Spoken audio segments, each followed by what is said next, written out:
අද මම හිතුවේ ඔයාලට කියලා දෙන්න මේ ස්ටාර් ඩෙල්ටා ස්ටාර්ටර්ස් තියෙන්නේ මොකටද? ඇත්තටම මේක ඉන්ඩක්ෂන් මෝටර් එකකට හයි කරාම මොකක්ද වෙන්නේ? ඇයි මේ ස්ටාර් කනෙක්ෂන් එකකින් පටන් අරගෙන ආයෙ ඩෙල්ටා කනෙක්ෂන් එකකට මාරු වෙන්නේ කියලා පොඩ්ඩක් උදාහරණයකුත් එක්ක පෙන්නලා දෙන්න. පළවෙනියටම අපි දැනගන්න ඕන ඇත්තටම අපිට මේ හම්බ වෙන සම්බන්ධතාවය 3 phase සම්බන්ධතාවය මොකක්ද? ඒ කියන්නේ ස්ටාර් එකක්ද ඩෙල්ටා එකක්ද කියලා. එතකොට ඇත්තටම අපිට හම්බෙන්නේ ස්ටාර් සම්බන්ධතාවයක් තමයි. මොකද ඒකට විශේෂ හේතු කීපයක් තියෙනවා. ප්‍රධානම හේතුව තමයි මේ ස්ටාර් සම්බන්ධයේදී කොයිල් තුන අප්ග්‍රේඩ් ටික එකතු කරලා නියුට්‍රල් එකක් ගන්න පුළුවන් නේම. දැන් මෙතන අපි බලමු මෙතන අපිට හම්බෙලා තියෙනවා ස්ටාර් සම්බන්ධයක්. එකෙන් ලයින් තුන අරගෙන තියෙනවා L1 L2 L3 සහ නියුට්‍රල් එක අරගෙන තියෙනවා. ඒත් ඔයා මේක හිතන්නේ මේ අපිට හම්බෙන සම්බන්ධතාවය ජෙනරේටර් එකකින් හම්බෙන්නේ කියලා. එතකොට තේරුම් ගන්න ලේසි. එතකොට මේ ඔයාලට තේරෙනවා මේ නියුට්‍රල් ග්‍රවුන්ඩ් රෙසිස්ටර් එකක් එක්ක ඇඩ් කරලා තියෙනවා කොයිල් තුනේ සම්බන්ධතාවය. දකුණු පැත්තෙන් අපි අරගෙන තියෙනවා ස්ටාර් කනෙක්ෂන් එකකුයි ඩෙල්ටා කනෙක්ෂන් එකකුයි. ඉස්සෙල්ලාම අපි බලමු ස්ටාර් ඩෙල්ටා වෝල්ටේජ් සම්බන්ධතාවය. ඒතර ඔයාලට පේනවා මේ ලයින් වෝල්ටේජ් එක කොයිලෙත් වෝල්ටේජ් එක 400ක් වෙනවා ලංකාවේ.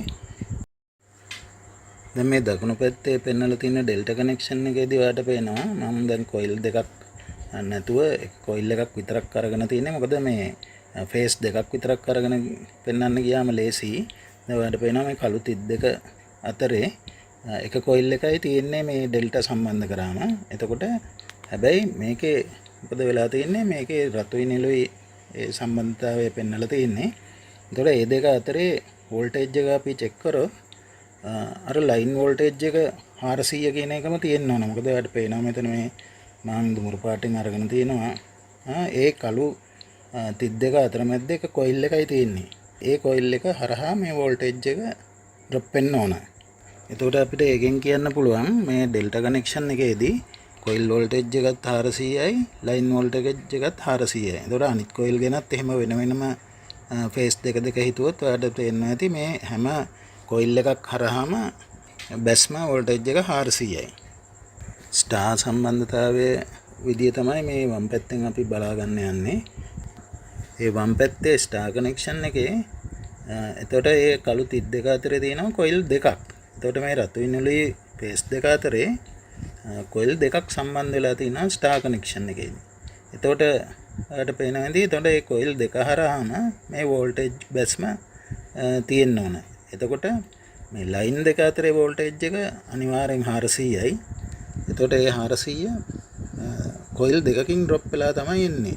එතකොට කොයිල් දෙකකින් ඩ්‍රොප් වුණා කියලා මේක භාගයක් වෙන්නේ නැහැ. මේක ඇත්තටම මූල 3 භාගයකින් තමයි අඩු වෙන්නේ. එතකොට 1.732 ඒ කියන්නේ මූල 3න් බෙදුවම ලයින් වෝල්ටේජ් එක අපිට එනවා 230ක්. එතකොට ඒ කියන්නේ කොයිල් එකේ වෝල්ටේජ් එක 230ක් එන්නේ. ඉතින් ඔයාලට පැහැදිලි වෙන්නේ නැති ඩෙල්ටා කනෙක්ෂන් එකේදී කොයිල් වෝල්ටේජ් එක ඇයි 400යි වෝල්ට්ම තියෙන්නේ. ඒ කියන්නේ අපේ ලයින් වෝල්ටේජ් එකට සමාන වෙන්නේ. එතකොට ස්ටාර් කනෙක්ෂන් එකේදී කොයිල් වෝල්ටේජ් එක 230කට අඩු වෙන්නේ කොහොමද කියලා. මොකද එතන කොයිල් දෙකක් සම්බන්ධ වෙලා තියෙනවා මේ ෆේස් දෙකක් අතරට.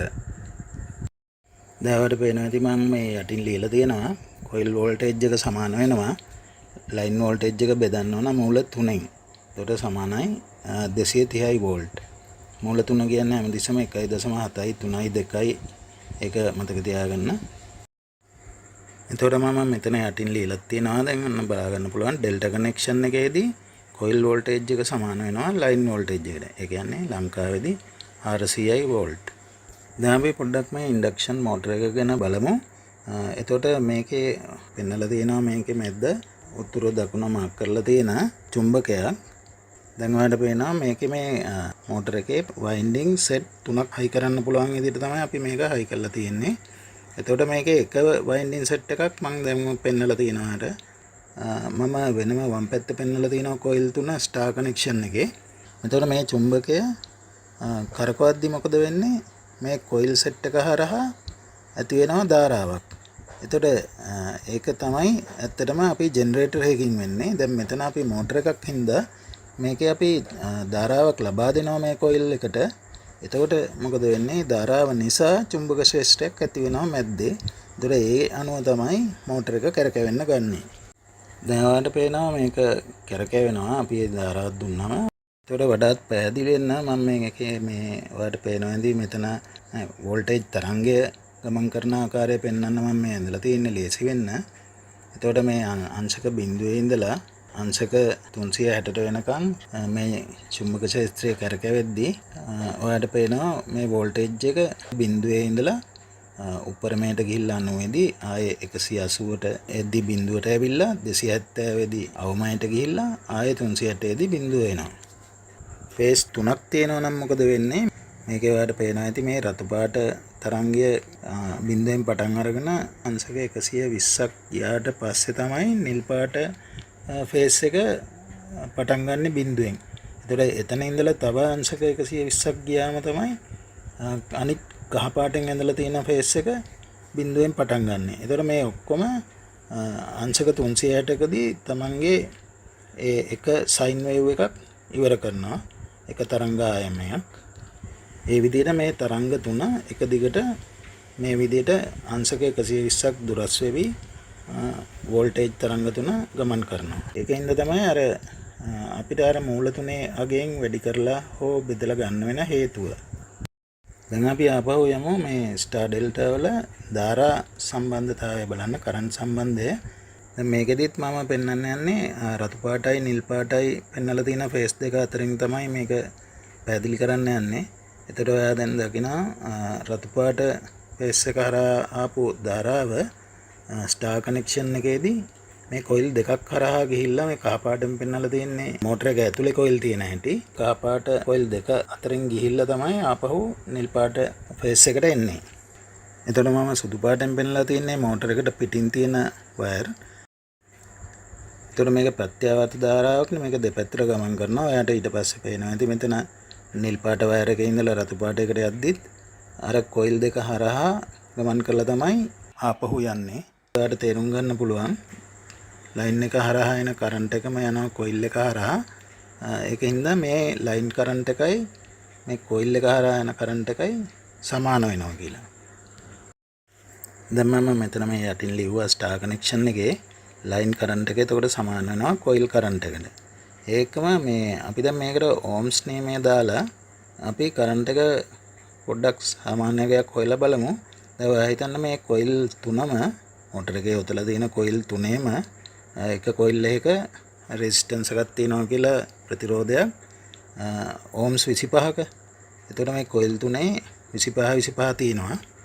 එතකොට අපි ඕම්ස් නියමය කියන එක දන්නවා මේ V = IR කියන එක. එතකොට ඒකෙදි අපි කරන්ට් එක සමාන වෙන්නේ I සමාන වෙන්නේ V බෙදීම R. එතකොට අපි කරන්ට් එක හොයාගන්නවා වෝල්ටේජ් එක 230යි කියලා දන්නවා. 230 බෙදුවා 25න්.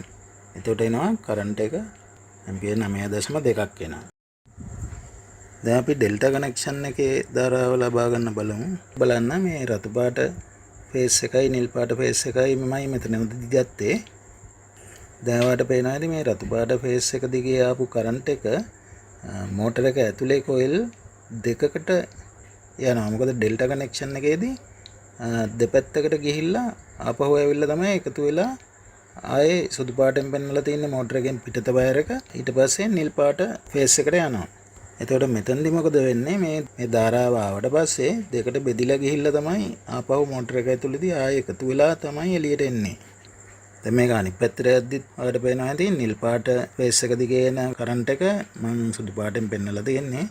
ඇවිල්ලා මේ කොයිල් එක ඇතුළේදී ටික කහ පාටෙන් පෙන්වලා තියෙනවා. එතකොට දෙකට බෙදිලා යනවා. බෙදිලා ගිහිල්ලා ආපහු එකතු වෙලා තමයි රතු පාට ෆේස් එකට යන්නේ. එතෙන්දී ඔයා දන්නවා මේ ඔක්කොම වෝල්ටේජ් ෆේසස් අංශක 120ක වෙනසක් තියෙනවා. ඒකින්ද මේ මූල තුනෙන් තමයි බෙදන්න හරි වැඩි කරන්න ගන්නෙ. ඒක ගණනය කරලා අරගෙන තියෙන්නේ මූල තුන එන විදියට. දැන් මම ඒකත් මෙතන පහළ ලියලා තියෙන්නේ ඩෙල්ටා කනෙක්ෂන් එකේ. එතකොට ලියලා තියෙනවා ලයින් කරන්ට් එක සමාන වෙනවා මේක කොයිල් කරන්ට් එක වැඩි කිරීම මූල 3. එතකොට මෙතනදිත් අපිට පුළුවන් ඕම්ස් නියමය දාලා එතකොට V = IR. එතකොට I සමාන වෙනවා V බෙදීම R. මෙතන වෝල්ටේජ් එක ඔයා දන්නවා 400යි අපි කලින් හොයාගත්තා. එතකොට 400 බෙදන්න ඕන මේ ප්‍රතිරෝධයෙන් 25 ඕම් කියලා අපි ගත්තේ හැම කොයිල් එකකම. ඒතර ප්‍රතිරෝධයෙන් බෙදුවම එනවා කරන්ට් එක මෙතන ඇම්පියර් 16ක් කියලා. ඒ අපි ගන්නේ කොයිල් කරන්ට් එක. හැබැයි ඒතර ඔයා දන්නවා මේක මූල තුනෙන් වැඩි කරලා තමයි ලයින් කරන්ට් එක ගන්න ඕන. ඒ කියන්නේ 16ට වැඩි යගයක් ඒක මූල තුනෙන් වැඩි කරාම ඒ කියන්නේ 1.732කින් වැඩි කරාම ඇම්පියර් 27.7ක් එනවා. දැන් අපි ධාරා සම්බන්ධතාවයත් බැලුවා. එතකොට අපි දැන් දෙකේම ස්ටාර් කනෙක්ෂන් එකේ ඩෙල්ටා කනෙක්ෂන් එකේ සමරි එකක් විදියට ගත්තොත් වම් පැත්තේ ඔයාලට පේනවා V කොයිල් කියලා තියෙන්නේ කොයිල් වෝල්ටේජ් එක සමාන වෙන්නේ ලයින් වෝල්ටේජ් එක බෙදන්න ඕන මූල තුනෙන්. එතන සමානයි 230 වෝල්ට් කියලා ආවා. එතකොට මේ I කොයිල් කියලා තියෙනවා. ඒ කියන්නේ කොයිල් එකේ කරන්ට් එක සමාන වෙනවා ලයින් එකේ කරන්ට් එකට. එතකොට ඒ ගණනය කරාම ආවා ඇම්පියර් 9.2ක් ස්ටාර් කනෙක්ෂන් එකේදී.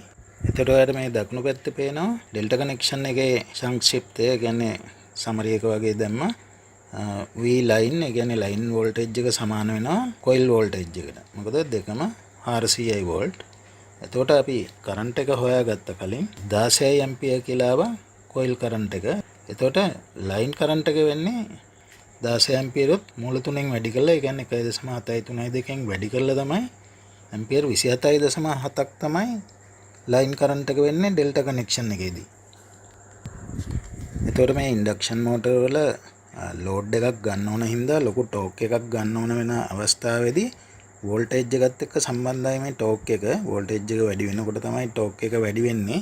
එතකොට බලය වැඩිපුර ගන්න ඕන හින්දා කරන්ට් එකත් වැඩි වෝල්ටේජ් එකත් වැඩි මේ ඩෙල්ටා කනෙක්ෂන් අවස්ථාවේදී තමයි මෝටර එක දුවන්න දාගන්නේ. එතකොට මේ මෝටර ඒ ලොකු කරන්ට් එකක් එක්ක ස්ටාර්ට් කරන්න ගියාම ප්‍රශ්නයක් වෙනවා. එකපාර ලයිට් ඩිම් වෙලා යන්න පුළුවන්. ගිනි ගැනීමකට වුණත් ලක් වෙන්න පුළුවන් බ්‍රේකර් එහෙම. ඒකට අපි කරන්නේ මේ ස්ටාර්ට් එකේදී අපි අඩු කරන්ට් එකක් වෙන විදිහට සහ කොයිල් වෝල්ටේජ් එක අඩුවෙන් එන්නේ 230 වෝල්ට්. එතකොට ටෝක් එකත් අඩුයි.